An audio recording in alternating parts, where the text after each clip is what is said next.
Welcome to Paranormal Almanac.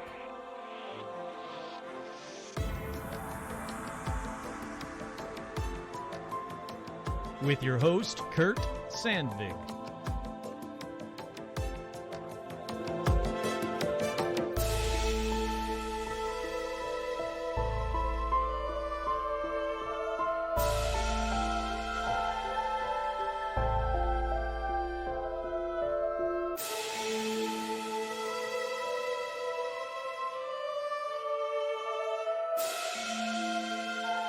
That's right, I'm your host, Kurt Sandvig, and on this week's edition of Paranormal Almanac, let's talk about urban legends and urban facts, because I don't know what the opposite of an urban legend is.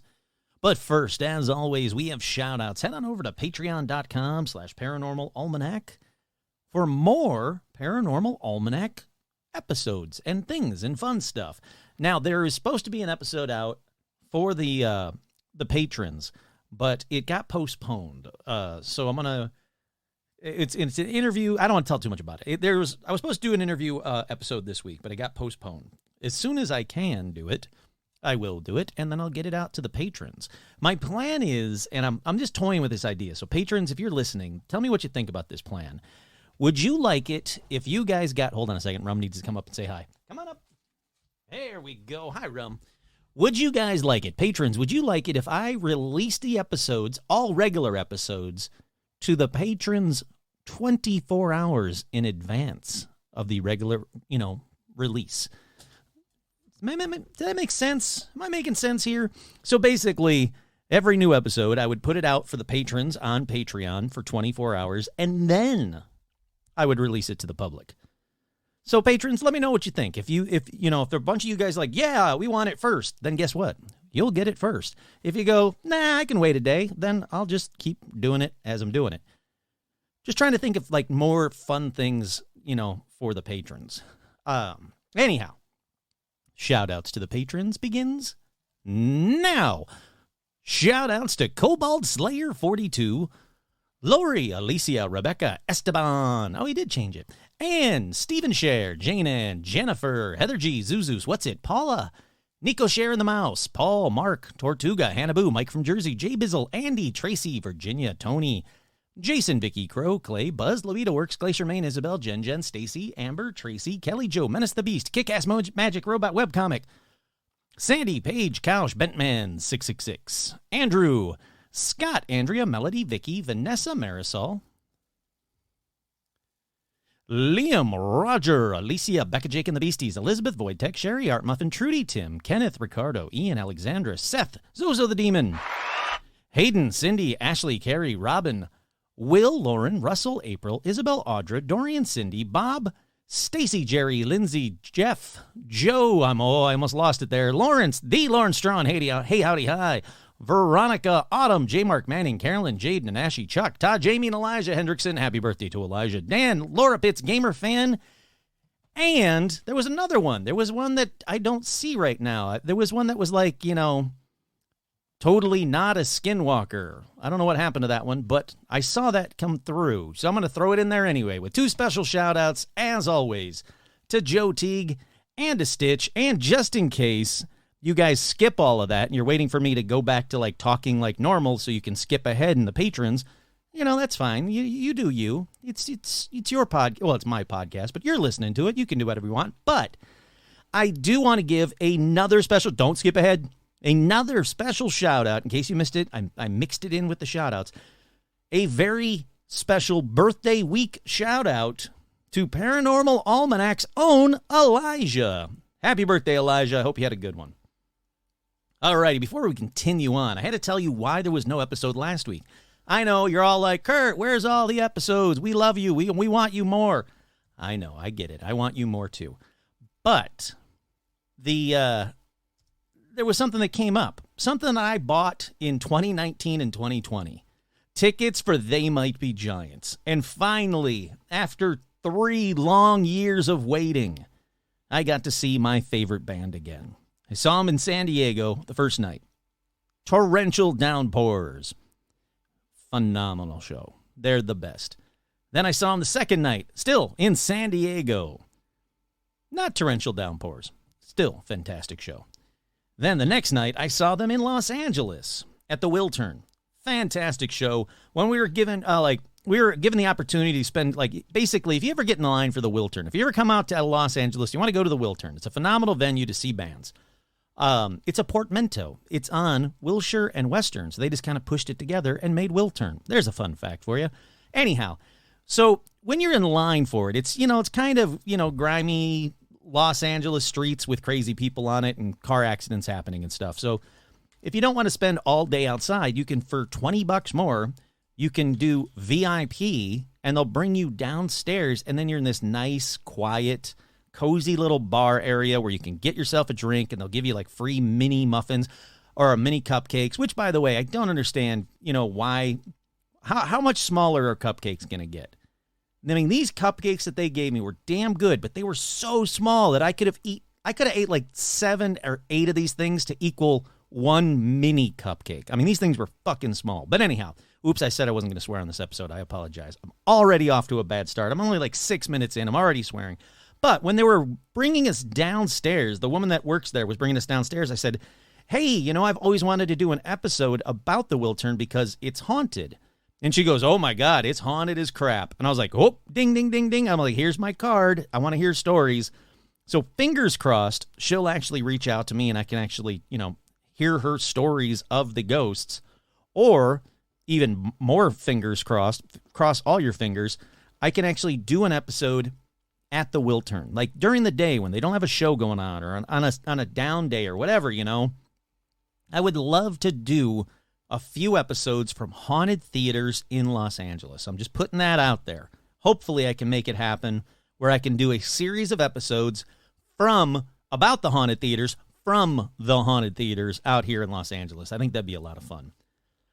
Anyhow, with that being said, I know you guys are like, I didn't tune into They Might Be Giants Almanac. I tuned into Paranormal Almanac. Make with the paranormal, Kurt. Okay. We'll get into it. Paranormal news.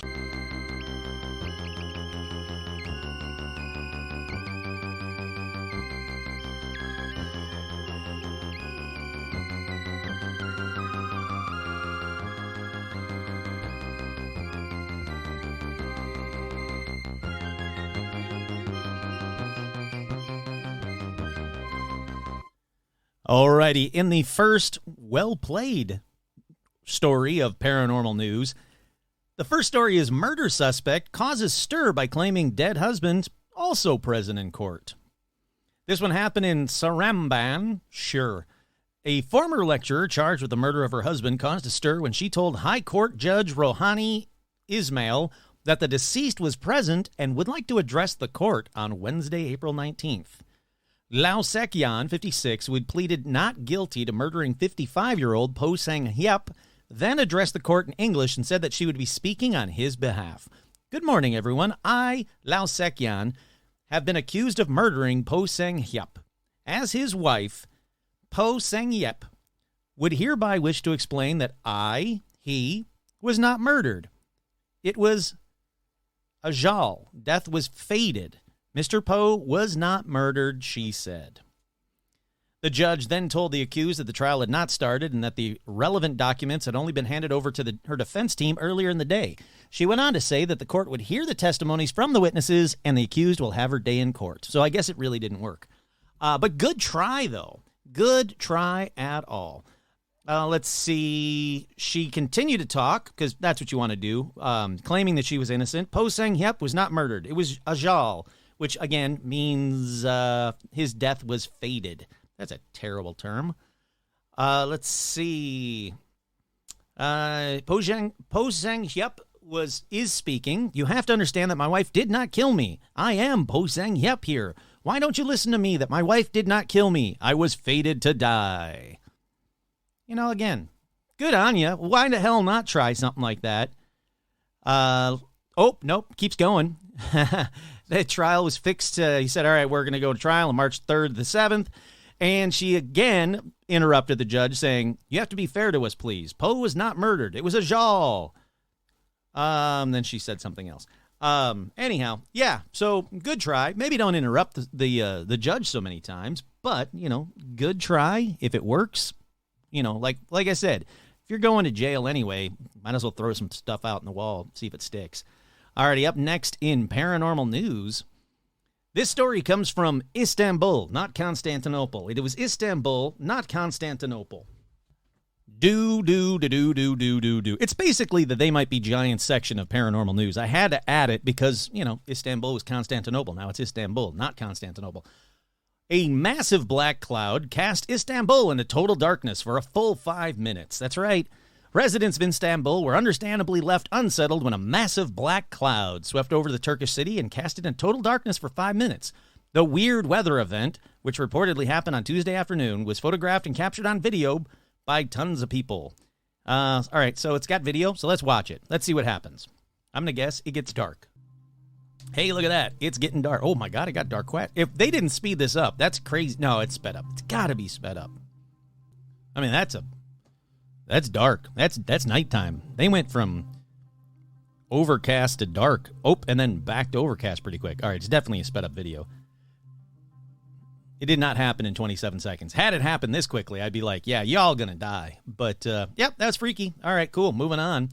Up next in paranormal news, this one comes from Facebook, where you should get all your news sources. Kurt here. Don't get your news sources from Facebook. I'm only doing it for paranormal news. Madison County Sheriff's Office are investigating the death and mutilations of cattle along Texas. I don't know what OSR means. Texas, somewhere in Texas. Ranchers advised a 6-year-old longhorn cross cow had been found lying on her side, deceased and mutilated on the ranch. A straight, clean cut with apparent precision had been made to remove the hide around the cow's mouth on one side, leaving the meat under the removed hide untouched. The tongue was also completely removed from the body with no blood spill. It was noted that there were no signs of struggle, and the grass around the cow was undisturbed. No footprints or tire tracks were noted in the area. Ranchers also reported that no predators or birds would scavenge the remains of the cow, leaving it to decay untouched for several weeks. They found 5 other similar occurrences for 4 adult cows and 1 yearling were reported along the area of OSR, I don't know what that is, running into Brazos County as well as Robertson County. Each incident occurred in different locations, pastures, and herds. And if you guys are going like, I know what OSR is, I gotta tell Kurt. No, it's good. I'm fine. I'm good without this knowledge. You don't have to. Thank you. I appreciate that you want to, give me some info. I don't care. Up next in paranormal news, Pentagon's UFO chief says there's no evidence of extraterrestrial activity. How can they make these Senate hearing meeting things, whatever you want to call it? Hearings. How can they make them so freaking boring? They're talking about UFOs, and the whole time I'm like, yeah, shut up. I don't care. Like, this guy just sucks all the fun out of UFOs. If I was there, I'd have a little UFO on my desk. I'd be like making UFO sounds. No, this guy is just all kinds of boring. Let's see. Let me see if there's any audio to this. Let's see. So most of our sightings. Oh God, you're so boring. 15 to 25. Shut up. I can't even for like 10 seconds. You suck at making UFOs fun, dude. Let me do them. I'll do this voice. I'll lean into the microphone. I'll do all of that stuff. I'd make it fun. This guy, I'm sorry. If you want to come on the show, I'd love to talk to you. But I'm going to be like, telling you to pick up the pace and like making it fun. Don't just talk to me like that. Oh, they made it boring. Up next, UFO spotted by U.S. drone in Middle East, the Pentagon reveals. A strange metallic orb was spotted by a U.S. Reaper drone in 2022 in the Middle East. As Arrow revealed to Congress, this particular UFO has been spotted repeatedly in the region. It's actually very cool. This was the circle that I saw Jeremy Corbell talk about and George Knapp talk about at AlienCon. But I finally got to see, they actually showed the actual video of it. It's crazy. It's weird. I have no idea what to make of it, and I can't find the video to link to it. Maybe this is it. Let's see. Here you go. Unclassified footage from Mission Report 7750816, and then it did something and went away too fast. It's drone footage, and then boop, this little metal circle just went like down like the screen, and the drone was like, "What the crap was that?" and tried to follow it. I have no idea what to make of this thing. I'll throw this up into into the Facebook fan page so y'all can see it. I don't know what to make of this tiny little circle UFO thing, but it looks so tiny and cute. I want one. I mean, or ride in one. I just want to ride in one. So if you are in control of one of these tiny little silver orb thingies, UFOs, and you have the ability to take a passenger, I'd like to do, not only would I like to do a Paranormal Almanac episode at a haunted theater, I would also like to do a Paranormal Almanac episode from inside a UFO. So if you can make that happen, I'd really appreciate it. All right, hold on. I got to put this up there. Check out this video. There you go. Now you know exactly what time I recorded this episode. Alrighty, up next in paranormal news. Oh, there's no link to this one. Let me try this again. Ghost filmed in window of haunted Gettysburg Inn. I've been wanting to watch this one. Let's see. According to local media report, the sighting occurred earlier this month as Jim and Laura Barnhill were visiting the Pennsylvania community that many believe to be rife with Civil War ghosts. Yeah, whatever. I just want to watch the video. Alrighty, so it's a video. It's a brick house. It's a window. That better not have been it. Whoa. Oh my God. All right. Yeah, no, there's people. He's right. There's people moving up in that house. All right, I got to rewind it. Yeah, there's somebody up there. Oh, I don't know. I think, Kurt here, I think that I'll put this one on there as well. I personally think that will turn out to be, well, my guess is it's going to be bats. That's just my guess, but I don't know. It's spooky. It's weird. It's zany. It's crazy. I'll throw it up there as well. Crap, man, there's so much stuff I got to do while I'm talking here. Let's see, paranormal fan page. What do you think of this one? What do you... Nope, not... There we go. What do you think? Alrighty, posted that one. Up next in paranormal news, another video. Oh, my God. But this is an older one. It's a TikTok video. Actually, you know what? I'm skipping this one. There's a lot to get to, so I'm going to skip that one. Never mind. We're moving past that one. It's a TikTok video of this ghost that kind of appears in the stairwell. I think it's fake. But there's a lot to get to, so I want to keep on moving on. Up next in paranormal news, the Loch Ness Monster, not a monster, has apparently just been spotted again. Now, I know what you're thinking. You're thinking, Ian O'Fadigan, you done it again, you son of a bitch. No. This one was by Francesca McGarvey and her family. Let's see. The Scottish family was reportedly driving past the loch when Francesca spotted something in the water and told them to pull over. Whatever it was broke water. It was about the length of 2 cars. This is according to Francesca's mother, Susan. It must have been there for about 20 to 30 seconds. The family quickly ruled it out as boat activity in the area, so naturally it moved to Nessie. That's cool, but no video. Very good, Francesca. Way to, out Ian O'Fadigan. So good on you. Up next in paranormal news. Hundreds attend Bigfoot real or hoax event in Chehalis. Now, this is taking forever to load, so give me a minute to get to this news story. Come on, Chehalis news story about Bigfoot. Oh no, people are commenting on the video in real time. Here we go. On Saturday afternoon, hundreds of people from Lewis County and beyond visited McFiler's Chehalis Theater for presentations on both proven Bigfoot hoaxes and unexplained evidence and encounters. Presentations were hosted by the Lewis County Historical Museum. Speakers included Bob Antone, author, historian, and paranormal investigator from some area, Vince and Tyler from the Pacific North Weird YouTube channel, and Cliff of the North American Bigfoot Center and Animal Planet television series Finding Bigfoot. I think it's awesome. Invite me. Kurt here. Invite Kurt. It'd be cool. Kurt would be a fun event, a fun host at the next event. And, all right, last one in paranormal news so we can get to the actual stories at hand. This is in the, sure, of course it is section of paranormal news. So I'm going to need bumper music that says, sure, of course it is.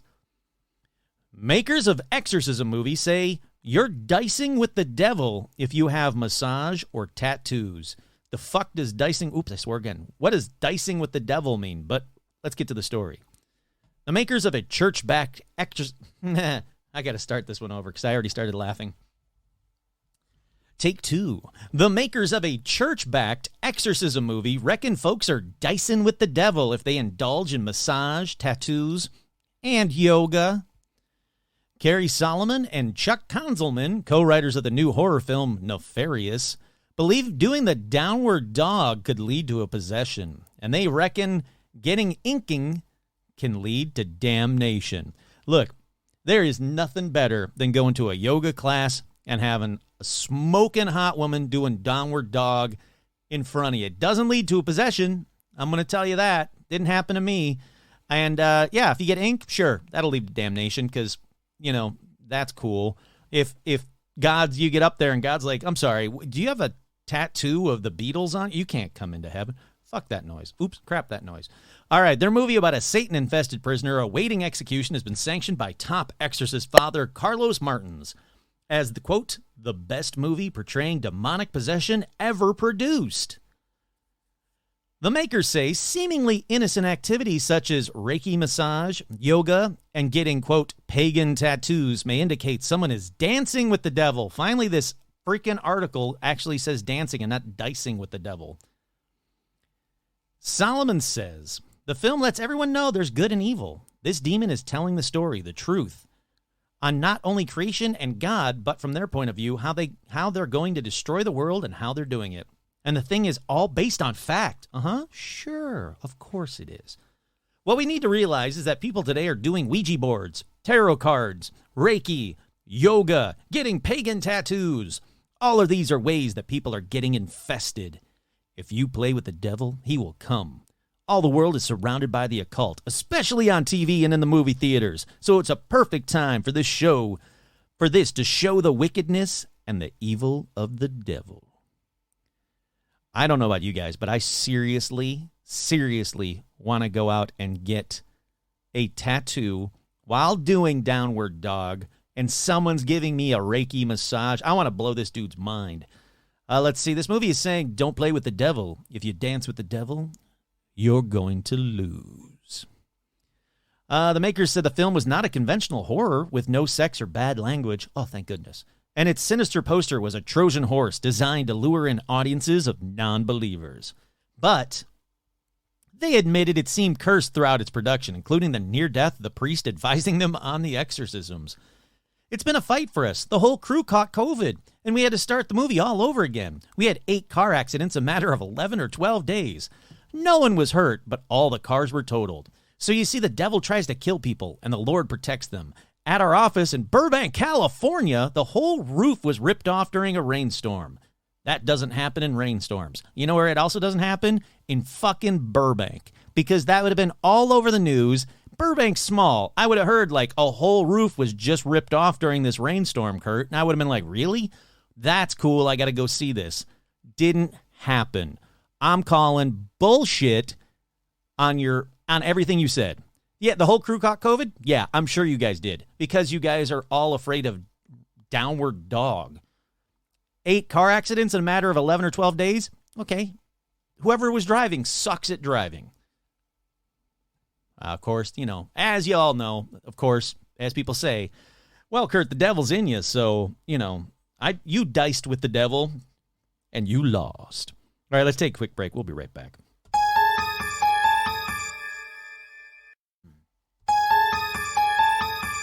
We are back. Welcome back. I'm glad you guys are excited for new episodes. I know it seems like I get really annoyed when people are like, Kurt, where are the new episodes? And I'm like, oh, shut up. I'm getting to them. No, I like the fact that you guys are eager for new episodes. And I apologize if I made you feel bad for ever asking about where the new episode was. Always ask. I don't mind. Very rarely do I have a life. And it took 3 years for me to have a life last week. So, you got plenty of episodes coming to you. But we're back. And on this edition, I figured, let's talk about urban legends, some with deaths. Let's talk about the opposite of urban legends. As again, I don't know what they're called, so I'm going to call them urban facts. Let's talk about a cryptid that, might not be, but spoiler, did cause some deaths. And you're going, wait, what? Relax. And then we're going to talk about a whole lot of more stuff. Just wait. I'm not a frog. You're not a bunny. Let's not jump ahead. Before I do this, I have to give Rum a treat because she's being a good girl. So hold on 1 second. Give me a Rum. There you go, sweetheart. Where are you going? Take it. There you go. All righty. This first one comes from Delhi or New Delhi, and I don't know if they're the same thing. So I'm going to, hedge my bets and say both. It didn't happen in the 1800s. It didn't even happen in the 1900s. Nope. It happened in 2001. That's right, a maybe but not really cryptid caused injuries and deaths in 2001. This isn't some story from the 1800s where they had nothing better to do with their time, so everything was paranormal. I got some of those on here too. But this first one, 2001. And for some reason, this story kind of came and went without a lot of fanfare. It was picked up around the world, sure, but it didn't get the just desserts. No, it didn't get the fanfare. I don't know. It didn't get like what it deserved is what I'm saying. So let's change that. Let's go back to May 2001 when reports began to circulate in New Delhi about a strange 4-foot-tall, monkey-like creature covered in thick black hair. And I know you're thinking, oh, cool, like Orang Pendek, or it's some version of tiny Bigfoot. Hold on. I'm not done with the description yet. Chill, it's cool, relax. 4-foot-tall, monkey-like creature covered in thick black hair with a metal helmet, metal claws, glowing red eyes, and 3 buttons on its chest that was appearing at night and attacking people. Yeah, there's a lot to unpack there. Like I said, not just some kind of tiny Bigfoot. Nope. This little hairy bastard was decked out complete with helmets and buttons on its chest. Weird, right? Well, no, because other eyewitnesses claimed it also had roller skates on. No, seriously, they did. This is 2001.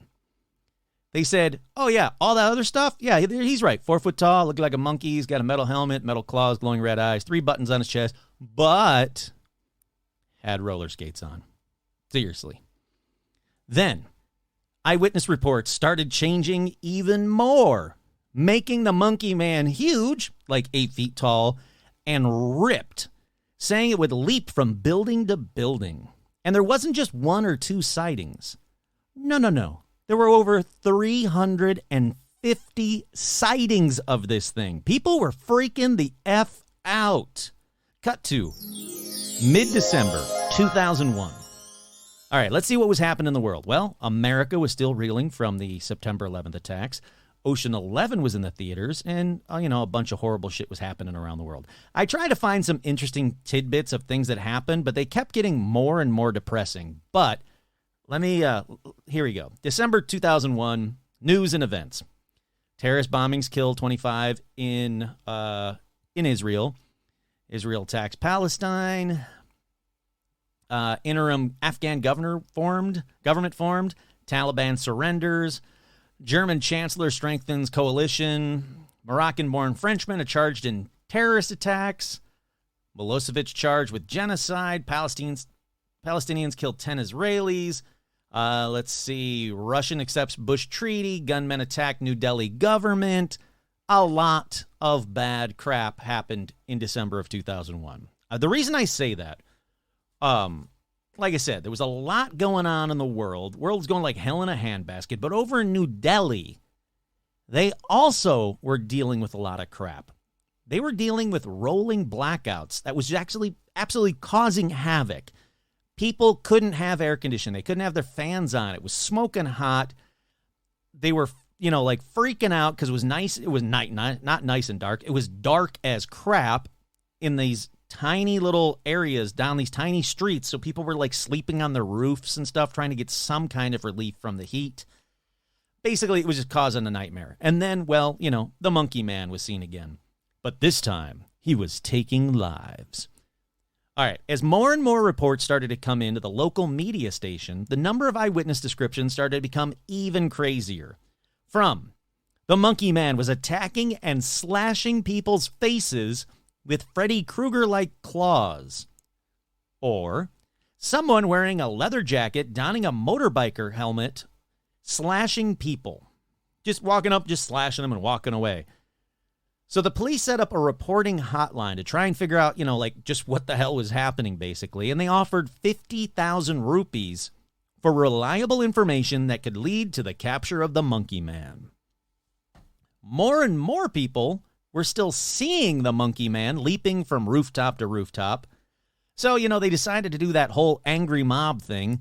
They started patrolling the streets with machetes, poles, and clubs, but they never caught the Monkey Man. And that's when the deaths happened. That's right. 2 by some reports, 3 by other reports, but at least 2 people, I think it's 3, but you'll hear it in a second, died. First one man scrambled up to a roof to escape a chasing Monkey Man, then leapt from the top of that building to his death. He just leapt off the top of the building. He scrambled up on the roof. It was like, I'm being chased by a Monkey Man. And then just leapt off the building and died.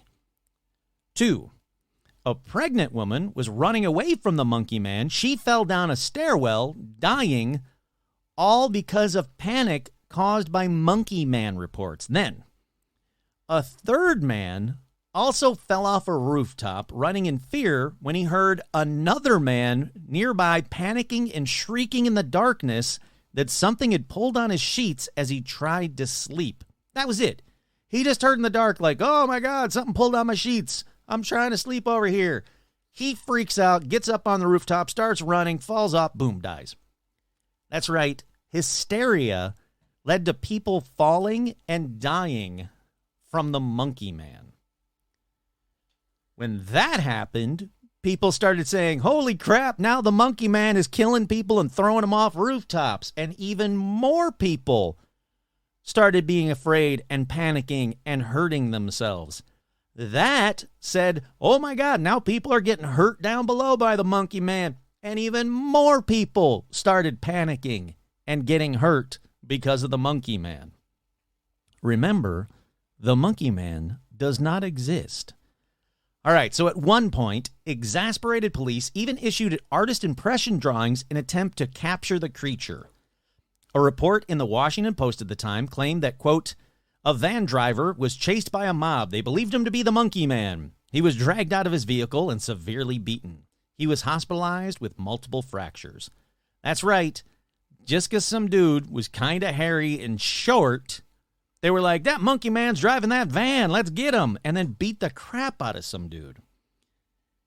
Some people said there was a reason for it. They thought it was, I'm going to get this wrong and I apologize, Hanuman, which is a monkey god that was attacking people and also causing a nearby inferno in New Delhi. There was a lot of shit going on in New Delhi. Okay, 2 weeks later, on this round, the Monkey Man frenzy fades away. Local law enforcement are trying to knock off the fake reports, declare that anybody who makes a fraudulent Monkey Man claim or distributes misleading Monkey Man information or especially reported attacks without any proof of the Monkey Man may face jail time. And just like that, because of this, reports of the Monkey Man slowed down, then stopped altogether. The local power company even agreed to temporarily suspending rolling blackouts in some of the poorer parts of New Delhi, allowing people to sleep inside in the safety of their apartments under electric fans. And, Monkey Man just kind of went away to be a creepypasta cryptid. I don't know. Mass hysteria panic? I don't know. But it definitely is one of the more bizarre stories of there was never anything really seen. It was people freaking people out, which caused people to freak out, which caused other people to freak out, which caused other people to fall from rooftops. Because those people were freaking out, that person died, which caused the next person to freak out because now this person's dead. There was a lot of shit going on. Real quick, from that time, from CNN.com, May 16th, 2001, Monkey Man hysteria swept the Indian capital following confirmation that injuries sustained by victims are animal bites. There was no confirmation of that. India media has reported that 2 terrified residents had fallen to their deaths on hearing that an ape-like attacker was nearby. Police said Wednesday that when they were no closer to solving the mystery of an ape-like creature which residents accuse of clawing and biting dozens of people in New Delhi suburbs over the past fortnight. Really? 2001, we're using the term fortnight? All right. We have consulted doctors about the bites, and they said they were made by some animal, Joint Commissioner of Police Suresh Roy told Reuters news agency. The information we have is pointing towards an animal, but we checked with the local zoo, and they're saying no animals had escaped from there.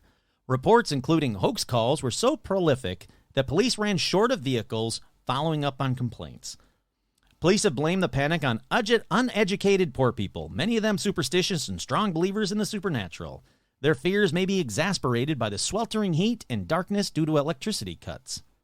It seems a group of people in masks are terrorizing people, the Statesman newspaper quoted an unidentified police officer as saying, Kurt here, with no evidence. A short man was beaten for fitting the description. Let's see. It's nothing but mass hysteria. We've increased patrolling in areas which have reported such cases. Let's see. Keep going. Various descriptions.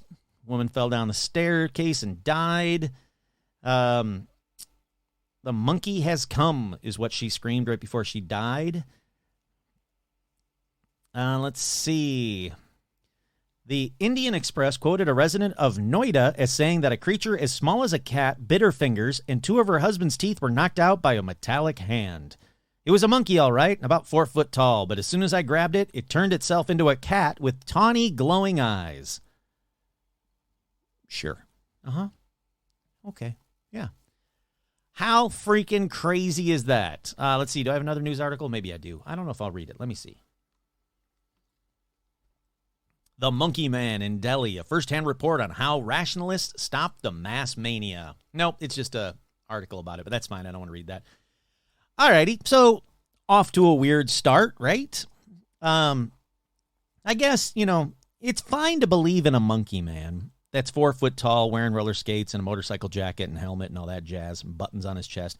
What do they mean by buttons on his chest? Do they mean like shirt buttons, or do they mean like pins, like a button that says vote for Pedro that's just like pinned to his fur?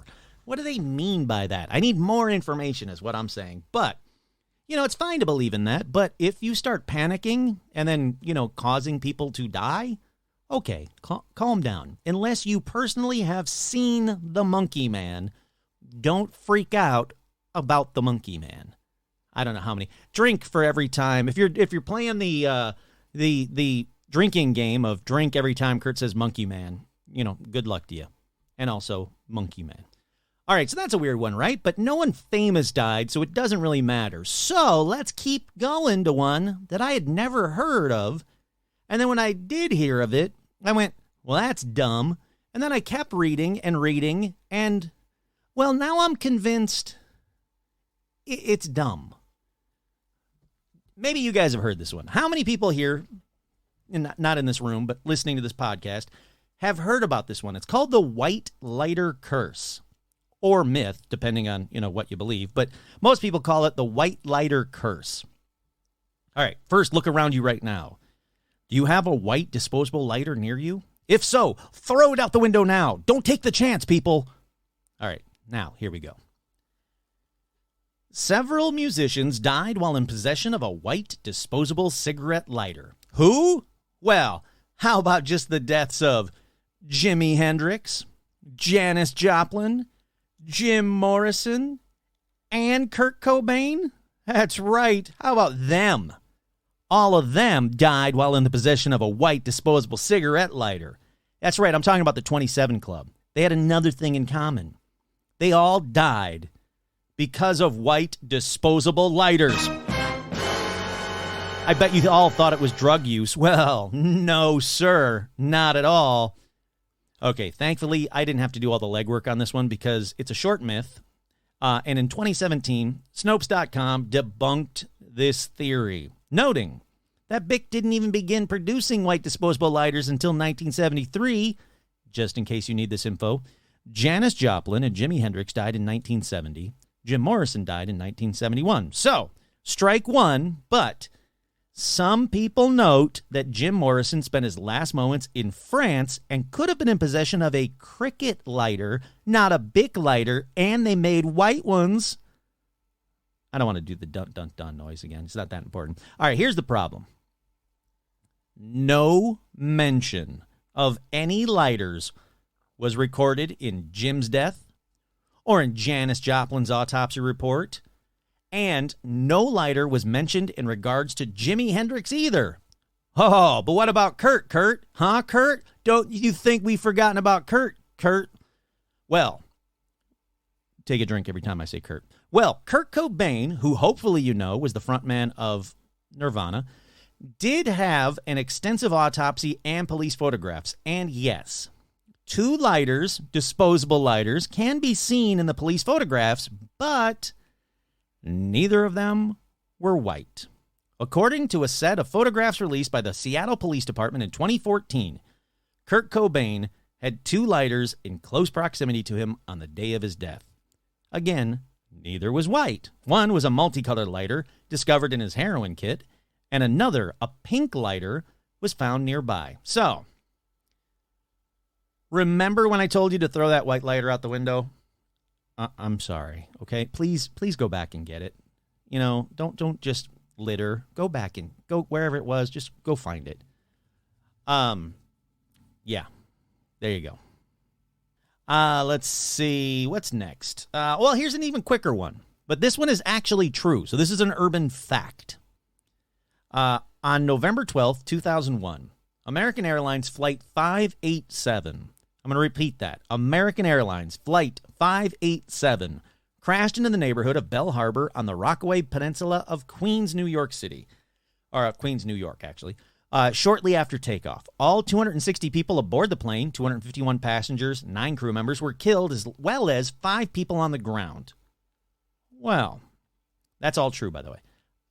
Remember, this is an urban fact. Well, on that day, when American Airlines Flight 587 crashed, both of New Jersey's winning Pick 3 lottery combinations included the numbers 587. The morning drawing was 578. The later drawing was 587. Sad but true, and, a little bit scary. That was a creepy one, right? Look how short that one was. Let's keep on keeping on, moving on. This next one is for everyone who stayed at a hotel. Holy crap, I was just at a hotel this past week. I don't like that already. Alrighty, there's an urban legend about some nice family staying at a hotel. Maybe they're newlyweds. Maybe they're a whole family staying at Disneyland. The place and the people change, but because of, creepypasta and people just, regurgitating BS.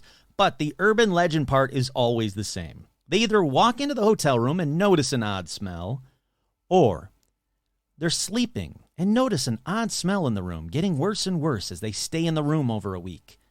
Then they realize the smell is coming from under or inside the mattress itself. They go to investigate and discover a dead body. That one just felt like it needed the dun-dun-dun. All right, but is it an urban legend? It's got to be, right? It's just some BS urban legend. Surely this one isn't real. Please don't be real. Well, sorry, everyone. This has been confirmed multiple times. At least a dozen newspaper stories have told the very true story of hotel rooms that bodies have been dumped inside or under the bed. Now, they do say that, usually the smell is apparent right away, but at least one couple slept on a mattress containing a body in Atlantic City in 1999. The body of Saul Hernandez was found under a bed at the Burgundy Motor Inn in Atlantic City. 2 German tourists had stayed the night in the hotel room and actually slept above the body all night due to exhaustion and the inability to, quote, find the source of the foul smell. The next day, housekeeping was called in, and they located the body. Oof, you better tip that housekeeper a lot. The most recent report concerned a woman named Sanjuana Marcius, sure, why not, who was found inside the bed frame of an Austin hotel. The body wasn't discovered until several days after her death. The murder was eventually traced to Marcia's boyfriend, Jamie Wingwood, who was tracked to Louisiana and led the police on an hour-long chase, ending in him crashing his car. But 2010, guests at Budget Lodge in Memphis were, quote, horrified to discover they'd been sleeping above the body of Sonny Millbrook, a missing person. Fabric softener had been stuffed into the ceiling tiles to try and mask the smell. At least 3 other occupants had also rented the room since Millbrook had disappeared. Woof, I don't like this one. So basically, what I'm saying is don't just check for bed bugs. Also check the mattress for freaking dead bodies.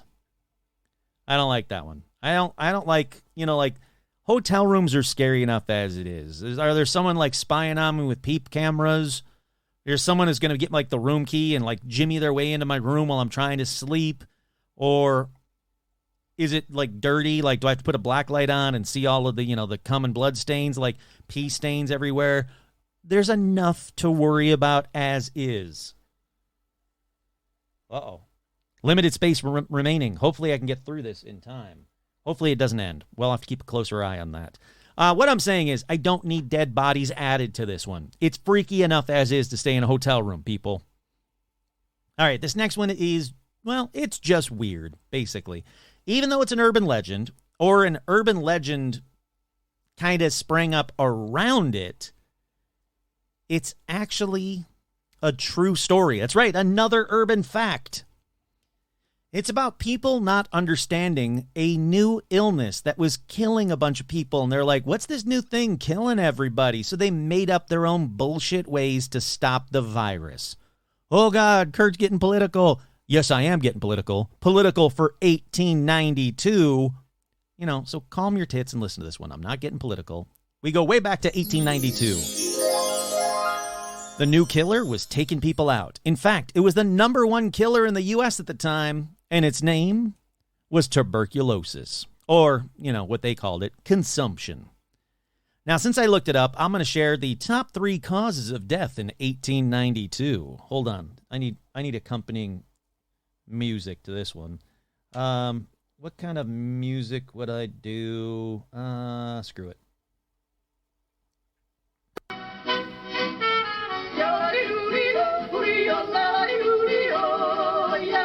The top 3 causes of death in 1892. Number 1, consumption. Number 2, pneumonia. And number 3 with a bullet was diarrhea. So there, that's a thing that you know now too. Yeah. All 3 shitty ways to go. Da-dum-bum. That's right. Diarrhea joke so late in the episode, Kurt? Oh, there you go. Alrighty, anyhow, tuberculosis symptoms include fatigue, night sweats, and coughing up of white phlegm or even foamy blood. Basically what you see in any movie about the early 1900s when, some woman, coughs up blood into a hanky and then she looks at, she coughs and she looks in the hanky and there's blood. And she, throws it away only for it to be found by some dude in the flick. And then everybody's like, oh, no, she's got the consumption. Alrighty, let's go to the small town of Exeter, where even though they knew about consumption, residents began to fear, quote and unquote, a vampire named Mercy Brown. They thought that she was causing all of the consumption-related deaths, and to make things worse, she was already freaking dead. Yeah, she was a dead girl, and they were like, well, she must be the cause of all this consumption. Why? Well, because people are dumb. But I guess it started when a farmer named George Brown lost his wife, Mary Eliza, to tuberculosis in 1884. 2 years after her death, his oldest daughter died of the same thing. Then one by one, basically, he loses his whole family. His son, Edwin, got it in 1892. Didn't die yet. Edwin's got it. He's sick. He's dying, but he's still sick. He's hanging on. And then poor little 19-year-old Mercy Lena Brown died from consumption. All right, like I was saying, Edwin's barely hanging on. Poor George is burying the rest of his family one by one. And, several townspeople who are starting to keep their distance from George and his freaking dwindling family start telling George about an old folk tale that was kind of spreading throughout the town. The superstition basically goes like this. This is from a news article about it. By some unexplained and unreasonable way, in some part of the deceased relative's body... Oh, I'm going to start it over, Kurt. Take two. By some unexplained and unreasonable way, in some part of the deceased relative's body, live flesh and blood... live... It's written really poorly. Some part of the deceased relative's body, live flesh and blood might be found. Nope. There we go. I did it. It took me 3 tries. Basically, they said that in a deceased relative's body, live flesh and blood might be found, which is supposed to feed on the living who are in feeble health. All right, basically what it says is when members of the same family get sick and start dying from consumption, it might be because one of the deceased relatives is draining the life force from their living relatives. Because, of course it is. Sticking with that newspaper. Mr. Brown did not place much credence in the old-time theory and resisted their importunities until Wednesday, when the bodies of the wife and 2 daughters were exhumed and an examination had, under the direction of Harold Metcalf, M.D. of Wickford, happened. Indeed, on the morning of March 17th, 1892, a doctor and some locals exhumed the bodies of each family member who had died of tuberculosis. They found skeletons in the graves of Brown's wife and the eldest daughter. Kurt here. Then they get to Mercy. They open up that coffin, and they find that the 9-week-old remains, she had died 9 weeks earlier, of Mercy Brown looked scarily normal and undecayed. They also found blood in Mercy Brown's heart and liver. So the townspeople are like, see, we knew it. Mercy's a vampire. And the doctor's like, oh, calm down here, people. And he tried to explain to the people that Mercy's preserved state was probably because she'd been buried during the cold winter months, and the townspeople accepted this and did nothing crazy to the body. Oh, nope, wait. No. These freaking psychopaths didn't listen to the doctor and insisted on removing both Mercy's heart and liver and burning them before reburying her. And I hope you're thinking, okay, that's bad, but that's it now, right? All is good in the world. They found their little stupid vampire. They burned her heart and liver. We're good now, right, Kurt? Nope. They also mixed the ashes of her heart and liver with water and force-fed it to the sick and dying brother, Edwin, who, fun fact, died 2 months later from consumption, and also probably a little bit from the thoughts in his head, 2 months ago previously, that he just drank his dead sister's heart and liver in water. He had a horrible last 2 months, that poor guy. It's just dumb on top of dumb. Now, this practice of digging up and burning dead people's organs was happening around the world at that time, but thankfully started fading out because science proved to people that tuberculosis had nothing to do with dead family members. Listen to science, people. Science is real. Now, Mercy Brown has since forever become known as the last New England vampire. Fun fact that I found online, Mercy Brown's gravesite is popular with sightseers who often leave gifts behind, such as jewelry and plastic vampire teeth, and even a note that read, "You go, girl." Yeah, so last New England vampire title is just waiting to be taken back by a paramaniac if you happen to live in New England and, you're a vampire. If you're checking off all the criteria, you're like, well, I live in New England, Kurt. And then the next one is, there's only 2. Do you live in New England? Yes or no? Yes. Okay. If yes, go to 2. Are you a vampire? Yes or no? If you checked yes to both of those, well, might not be the last New England vampire, Mercy Brown. Alrighty, let's keep going. Let's stay in 1892, though. But let's head on over to Illinois when Julia Bucola Petta was born in 1892. All right, let's fast forward. Julia gets married. She marries Matthew Petta. Then in 1921, tragically, she dies while giving birth to her stillborn son, Filippo. They bury Julia in her wedding dress, and they also have her holding the body of her stillborn son, Filippo, in the coffin. Boy, this episode got dark, didn't it? All right, so 5 or 6 years after Julia's death, her mother started saying she was having nightmares of Julia telling her, "Mom, I'm still alive." And after a year of these repeated nightmares, the mother somehow gets permission to dig up Julia. Kurt here. There is no upside to digging up dead friends or relatives, people. At best, you're going to see a dead body. That's the best thing that could possibly happen. At worst, you're going to, they'll be a vampire. Or they're still alive in a freaking coffin, which can't really happen. There's no good side. There's no upside to it. But anyhow. All right, so they dig up Julia. And even though the coffin was all decayed and falling apart and the inside was all kind of ratty and everything, when they opened it up, Julia was, quote, well preserved, except for Filippo, who had died, or not died, but had decomposed, and also her arm holding Filippo. The rest of her, though, really well preserved. So what does the mom do? Well, she takes a photo of her dead daughter. And you can see that freaking photo if you go to Mount Carmel Cemetery in Hillside, Illinois, because that photo is now part of her statue headstone thingy. Or you can be like me and just Google the damn photo if you really, really want to.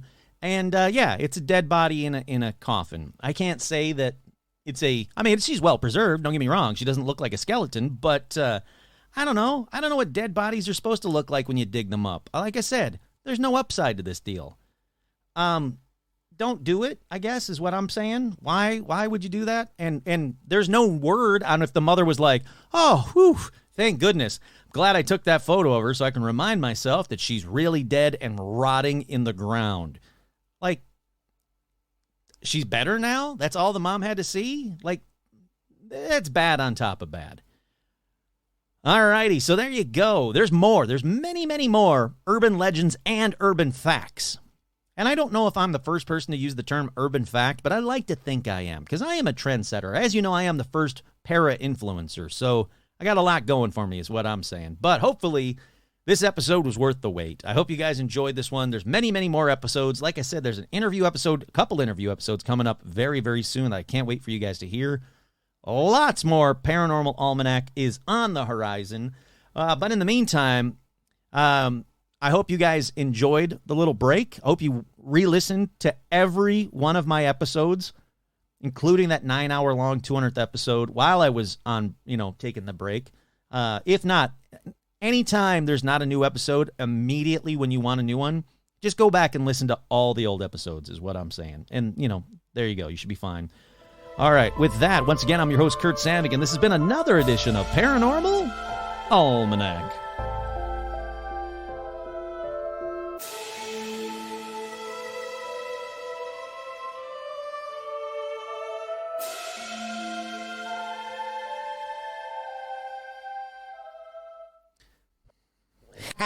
Half number it's half.